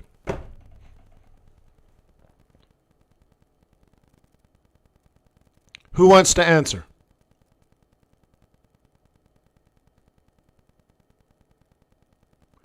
You're going to have to hang with me for the next 2 or 3 or 4 or 5 or 6 or 7 or 8 or 9 or 10 years.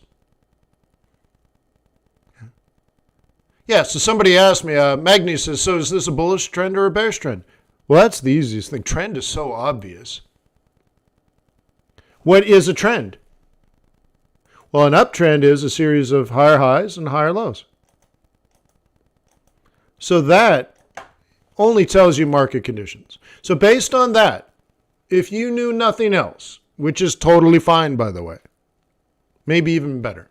If you knew nothing else, you should only be looking for bullish opportunities. I've given you 2 or 3, in fact, because we're talking about this one here. We're talking about this one here. And we're talking about this one here. Okay? A trade for today, a trade for tomorrow, a trade for Monday. Easy.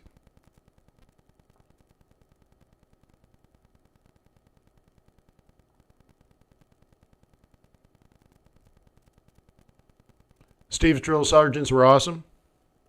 Yeah. What were their ranks?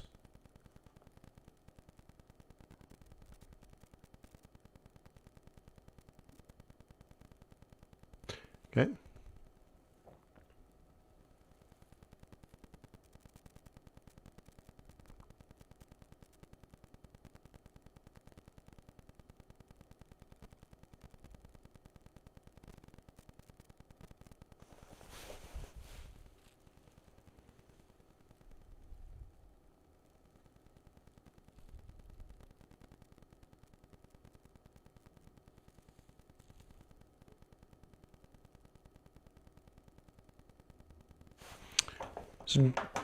So Jamie, is it Jamie or is it Jaime?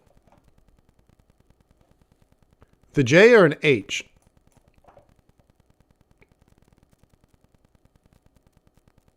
With the J. Okay, Jamie. First of all, if Aussie yen is bullish, euro dollar should be bullish too. So I want you to know that. It's the same macroeconomic forces. So you're saying euro dollar is obviously bearish. Well, this is obviously not bearish yet, right? So you have to recognize that before I can even discuss anything else, right? Okay, so now we go back into here. And you say this is obviously bearish.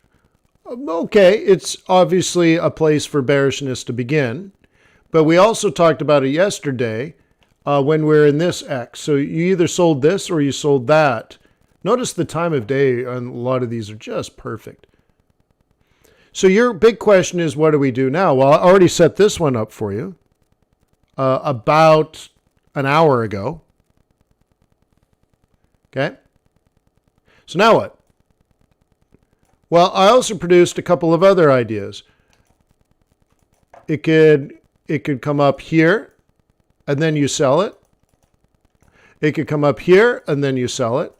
Okay. I drew out, right? I drew out this and I asked you guys, in fact, this was only an hour ago. Where do we sell? Everybody said 123. Okay. So it got up to 122.90. Okay. Okay. Very tradable, very sellable. So you either take that.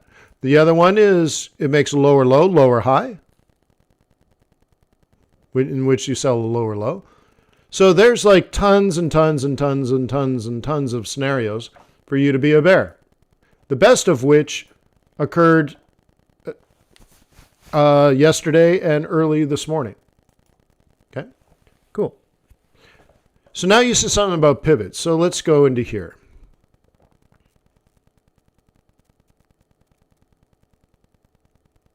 Bearish swing trading bias. Okay. So what are the prices that matter? Okay. If you are a bear for next week, not this week, you're going to sell above 122.80. We were just at 122.90. Did you sell it? I drew a fib and everything. Okay. This is currently a sell zone.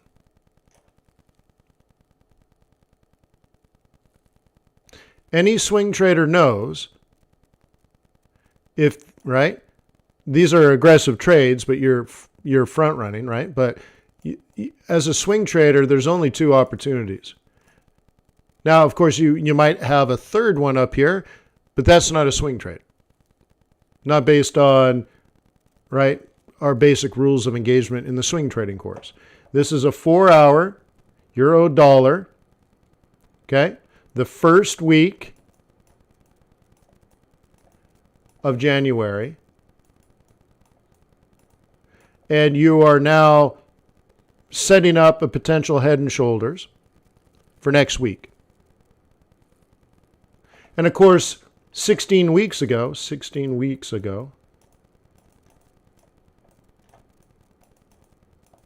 we said, get ready for this particular week.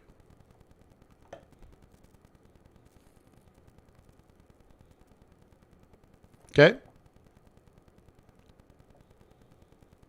Oh, I thought you said euro dollar. Oh, you did. I don't trade that. Go have fun with it. Okay? You're trading relative strength. So I'm not really interested. Not interested in Euro Kiwi. You can trade it, but you're only trading relative strength. Yes, Kiwi is strong right now. Yes, Euro is strong, potentially going to become weak, but none of it there's no direct reason for it. Kiwi, yes, based on long-term macro. But, okay, I'm not sure if you're trading that. I don't know if you can give me 5 reasons why Kiwi dollar is going to go up in the next year. And you're trading against euro. So you're saying I'm assuming down. Oh my God. So, I mean, it just hit me like, what if you're buying this? Oh my God. So I don't know what you're doing here. But anyways, you might be thinking euro Kiwi down because euro is currently weak, but not for macroeconomic reasons. So if you don't know why euro dollar is coming down, then you don't know why euro Kiwi is coming down. And then, therefore, you don't know why or when it will change directions. You might have an indicator, and many people have indicators and they don't know how they work. So like this, for example, you might say, you're doing this because why? Euro, Kiwi, like even this. So would you agree Kiwi looks generally strong here this week? It was stronger yesterday, but generally it's been strong. And then would you also agree during the same time period, euro has been generally weak? It was a little stronger yesterday. But do you see, like, just common sense? This was generally up, but a little weak today. This is generally up, but a little weak today. And you're trading them together? Do you see how that doesn't even make sense? They're doing the same thing. You're supposed to be trading strong versus weak. But this looks like a terrible setup. It doesn't make any sense to me. So let's say you told me that you love the New Zealand dollar. That's why you were interested in the Euro Kiwi short. Okay, well then you should probably be long Kiwi yen. Okay. By the way, here's that dollar strength that we were talking about. Just love it. So I don't trade Euro Kiwi because it doesn't make any macroeconomic sense. It's like gobbledygook. You're trading shadows. I mean, I understand Euro could be weak and Kiwi could be strong, or Euro could be strong and Kiwi can be weak, but not because money is flowing out of New Zealand to Europe or out of Europe into New Zealand. Generally not. Sometimes yes, but generally not. So that doesn't make any sense, even though you can trade it and trade it properly. Okay? What I can tell you now using technical analysis, if you were a believer in the macroeconomics of that Kiwi yen trade now, you would have bought this in the first minute of the first hour of the first day of trading. And by the way, I did a special webinar for FX Bootcamp members. Specifically so you could be ready, willing, and able. And based on this analysis, you knew today is your exit. So you are out of this trade.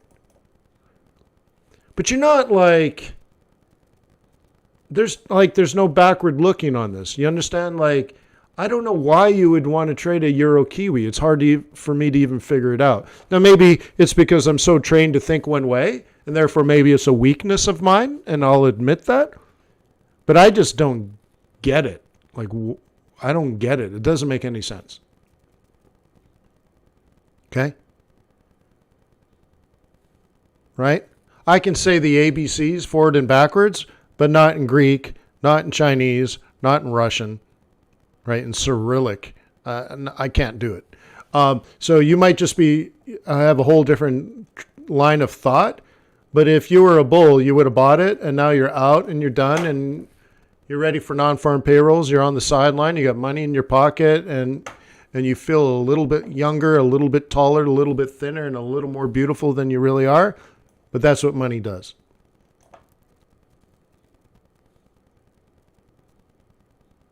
Okay?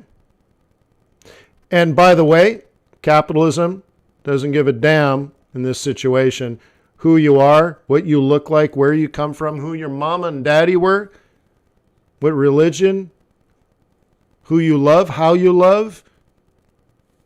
Nobody cares. You're either a bull and you bought this. It's such an obvious boring, obvious, simple little setup, and then your obvious, simple, boring, basic exit, and then you're done. You created value. You generated wealth through creating value, and now you're done. Or there's whatever else you're doing, that's the part I don't understand. Okay. Bulls buy here. Okay. Bulls buy here. And bulls buy here. Obviously, there's no setup. Bulls buy here. And bulls buy here. Okay. And bulls buy down in here. I'm sure that was a setup. And what about counter trending? Well, this is a bearish counter trend. Okay. This probably scares the bejesus out of them, but a bear might have sold in here. A bear would have sold in here. Okay. A bear would have sold in here. A bear would have sold in here. And a bear would have sold in here. Even in the situations where bulls or bears were wrong, you can see there's quite a high potential of making money on a day trade. Even when a bull or a bear was wrong, they were still profitable for hours and hours and hours and hours and hours and hours and hours and hours. So even when they're wrong, they probably didn't lose money. Even when they were wrong, they potentially made money. Look, bears sold on Monday profitable, Tuesday profitable, Wednesday profitable, Thursday reversal. So only 4 days were they profitable. Oh, right? And now check it out. There's the bullish counter trend. Okay. So, running around like a chicken with its head cut off is not a strategy for a Forex trader.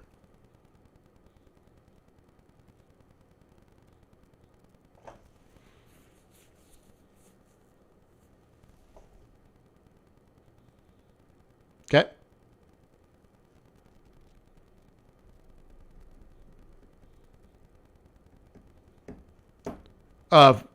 No. Giga says, then I have to look for confirmation with fundamental analysis. No, that makes no sense. No. Fundamentals set up your trades, not put you into your trades. Okay? So, no. All right. So anyways, that's that, guys. I've given you what? 2 hours? Another 2-hour webinar. So we talked about the philosophy of economics and the history of capitalism. We had a heated discussion about capitalism making poor people poor. Oh my God. Absolutely ridiculous to think that. Absolutely, totally not. Okay? There's never been a better model created by humans to lift the standard of living and liberate people from poverty. Now, is it equal? No. Nobody said it was equal.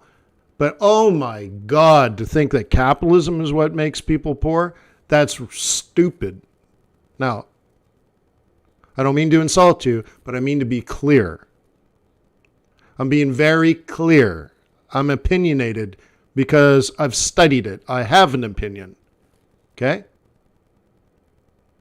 So, we also covered about setting up plan A, plan B, plan C, having fortitude, using your tools right, having confidence and conviction to carry out your analysis, or you just trade randomly every day, and I don't think you'll get consistent results out of randomness, especially in a market where so many variables, right? Think about Forex as a form of chaos theory. Inside the chaos, our analysis will recognize repeatable patterns. Now, if you walk into chaos and you yourself are chaotic, then you will not be able to create anything repeatable, and certainly nothing that would provide consistent returns. So you cannot be random in a random market. The math don't work. But you can be the pillar of strength where you're the boss, you make decisions,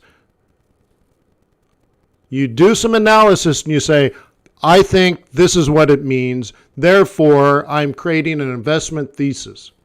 And from there, you consistently set up and trade your investment thesis.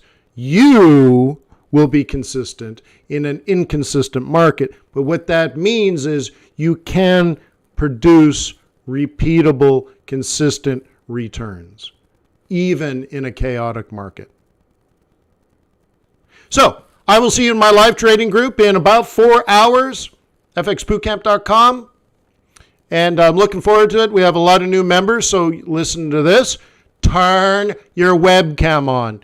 Oh, well, I don't have a webcam. Go to the store and buy a webcam. Go to Amazon.com, buy a webcam. You could probably go to a convenience store, buy a 6-pack of beer, a case of cigarettes, some diapers, and a magazine on how to make your home shabby chic, and buy a webcam.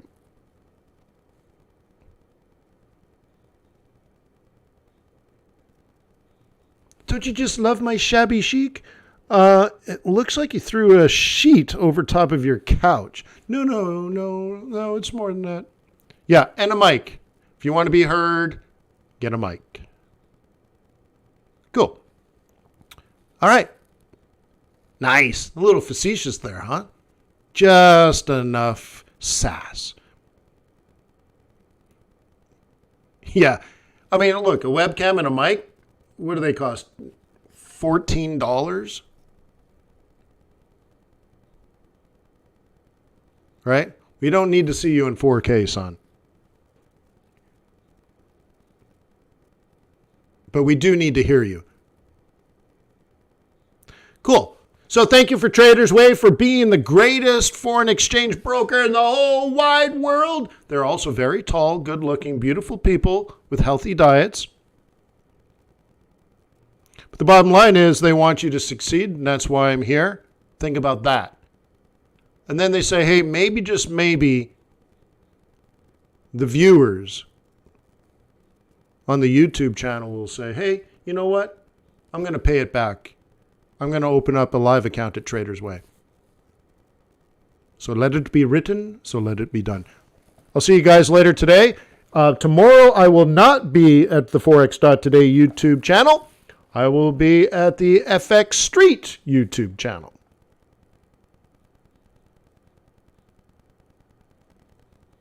Okay?